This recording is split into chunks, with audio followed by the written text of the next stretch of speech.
Jadi tuan-tuan yang dirahmati Allah Subhanahu wa taala, pasal apa tadi saya sebut Melayu Islam? Kita nak cerita sikit, nak sentuh berkenaan dengan Melayu Islam ataupun Islam Melayu ni. Pertama sekali kita kena tahu asal usul kenaan dengan bangsa Melayu. Saya nak cerita dengan tuan-tuan yang dirahmati Allah Subhanahu wa taala. Bangsa Melayu ni satu bangsa yang cukup terkenal. Dulu ni disebut satu tamadun yang sangat agung. Bangsa yang mana dah ada sangat-sangat lama, berkurun lama. Satu bangsa yang juga dikenali dengan penuh adat dan kesopanan. Bukan itu saja, bahkan satu bangsa yang sangat tinggi budi pekerti, yang sangat kuat mempertahankan agama, bangsa dan negara. Bahkan inilah satu-satunya bangsa yang mana mempunyai hanya satu agama, iaitu kalau kita sebut Melayu, mesti Islam.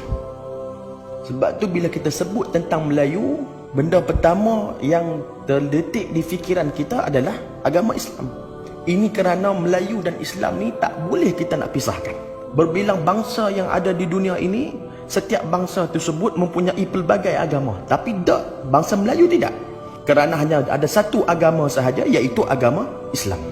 Bangsa Melayu ini, kalau kita tengok daripada sejarahnya, bermula daripada alam kepulauan. Malah bangsa Melayu merupakan satu-satunya bangsa di dunia ini yang mana habitat asal Melayu itu bukan di atas satu dataran yang besar, tetapi di atas gugusan-gugusan kepulauan. Nama Nusantara, iaitu panggilan lain bagi kepulauan alam Melayu itu sendiri, membawa maksud satu benua yang terdiri dari pulau-pulau. Ketua ulama Syekh Ahmad Al-Fatani berkata, Melayu ni adalah kelompok atau segolongan besar manusia. Negeri-negeri mereka adalah sesubur-subur negeri dunia. Satu orang tokoh yang disebutkan namanya Dr. Burhanuddin Al-Hilmi berkata bangsa Melayu adalah satu bangsa yang bersendiri di antara beberapa bangsa dalam dunia ini yang ada kawasan negeri. Tingkah laku, perangai dan kebudayaan yang bersendiri serta cara hidup dan sejarahnya yang tersendiri membezakan dengan lain-lain bangsa dari semenjak beribu-ribu tahun hingga ke hari ini, tuan-tuan yang dirahmati Allah Ta'ala. Jadi tujuan saya nak cerita kepada tuan-tuan semua yang dirahmati Allah Ta'ala, macam mana Islam mula-mula mai ke tempat kita. Dakwah Islam ni mula tersebar di alam Melayu sejak abad ke-7 Masihi lagi, iaitu abad pertama Hijrah, berterusan hingga abad ke-8 secara istiqamah oleh pedagang-pedagang ataupun pendakwah Arab ni. Walaupun belum ada kerajaan Islam yang terbentuk di alam Melayu pada abad ke-7 dan abad ke-8 Masihi, namun masyarakat Melayu ketika itu, terutamanya para pedagang, telah memeluk agama Islam. Kita boleh lihat agama Islam mula bertapak ke alam Melayu ini melalui dua tempat, iaitu kerajaan Kedah Tua dan Perak yang di dalam daerah Aceh Utara pada hari ini.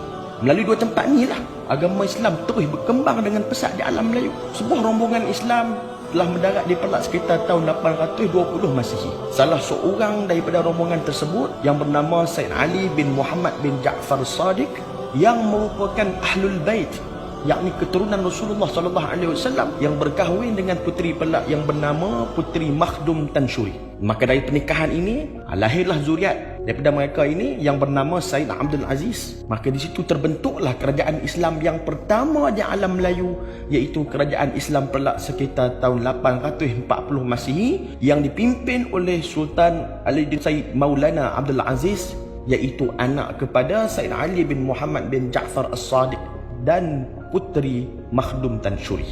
Kerajaan Kedah Tua ni pula dikatakan Islam telah mula bertapak selewat-lewatnya pada abad ke-9 Masihi melalui pedagang-pedagang Arab.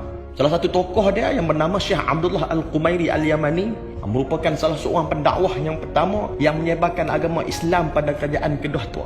Hal ini dibuktikan dapat dikuatkan lagi apabila ahli arkeologi menemui batu cop nama yang tertulis perkataan Ibnu Sirdan, yang mana merupakan kepunyaan anak murid kepada Syekh Abdullah Qumairi. Hubungan kerajaan Kedah Tua dan dunia Arab ni dapat dibuktikan, tuan-tuan, dengan mana dijumpai mata wang shilling zaman Khalifah Al-Mutawallil yang bertarikh tahun 848 Masihi yang ditemui di Lebah Bujang. Bukan itu sahaja, bahkan kerajaan Islam Kedah Tua juga pernah membantu Sultan Salahuddin Al-Ayubi bagi menawan kota Baitul Maqdis dalam misi perang salib.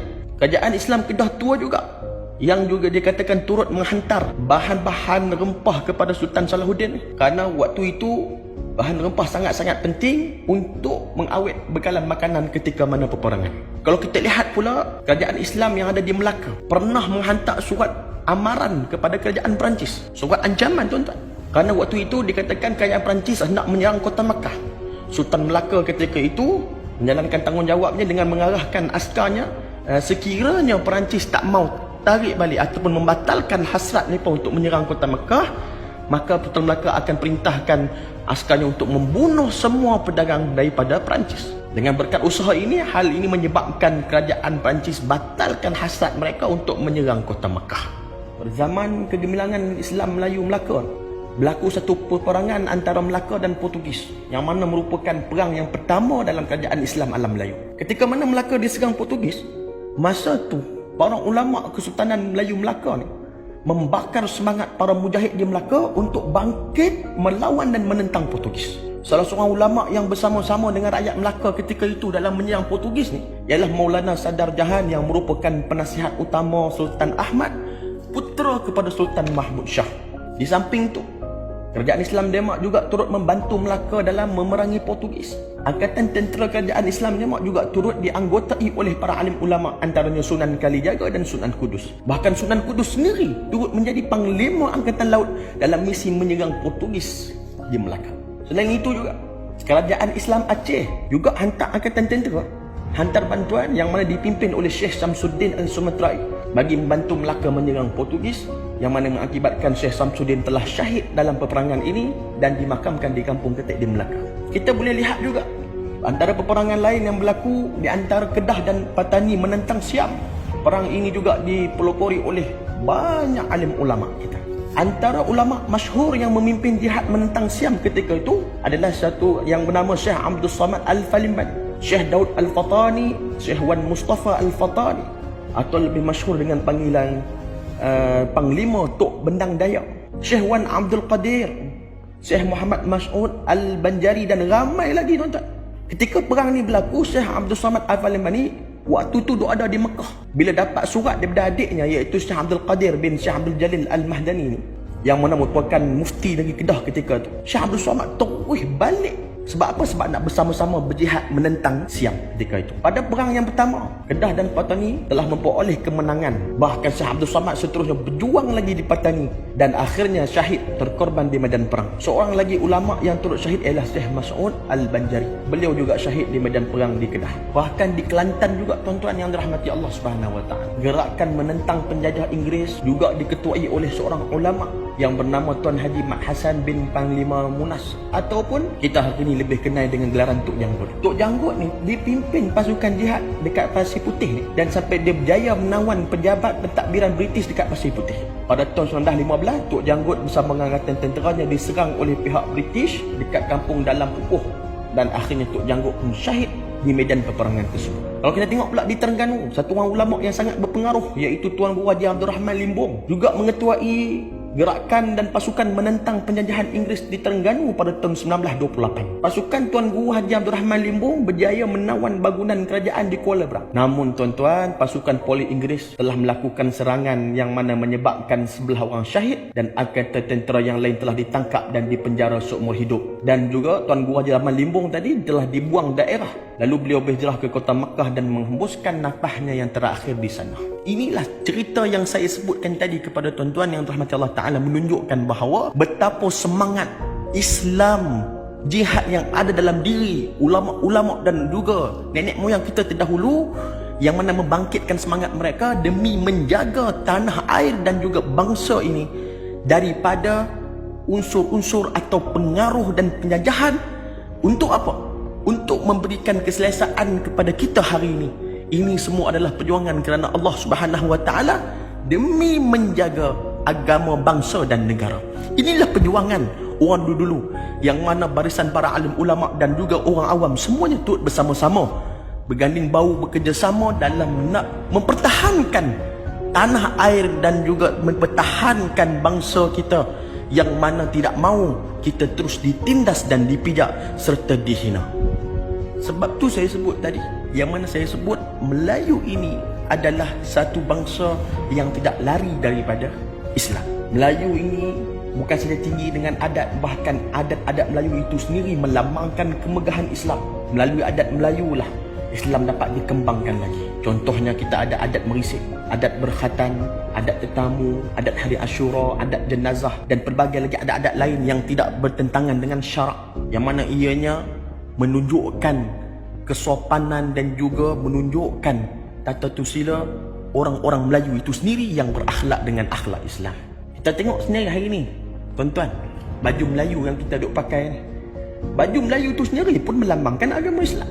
Butang baju Melayu itu melambangkan 5 rukun Islam. Hak ni yang ramai orang tak tahu ni. 3 saku ataupun poket baju adalah akidah, syariat dan tasawuf. Dan samping pula melambangkan kesungguhan menjaga nafsu, syahwat, aurat dan maruah. Oleh itu tuan-tuan yang dirahmati Allah Subhanahu wa taala, kita sebagai orang Melayu, Islam menjaga bangsa Melayu ini. Ini adalah amanah daripada Allah Ta'ala untuk kita. Ini adalah satu anugerah yang Allah berikan kepada bangsa kita. Memang betul, agama Islam sampai ke tanah Melayu selepas agama Hindu dan Buddha. Akan tetapi ingat, agama Islam yang paling kuat diperjuangkan hingga tanah Melayu ini bebas daripada jajahan luar dan juga bebas daripada perkara-perkara yang khurafat, bebas daripada perkara-perkara syirik dan bebas daripada kekufuran kepada Allah Subhanahu wa taala. Disebabkan apa? Disebabkan orang Melayu yang perjuangkan Islam lah kita hari ini dapat mengamalkan Islam dengan aman dan hidup dengan tenteram di negara ini.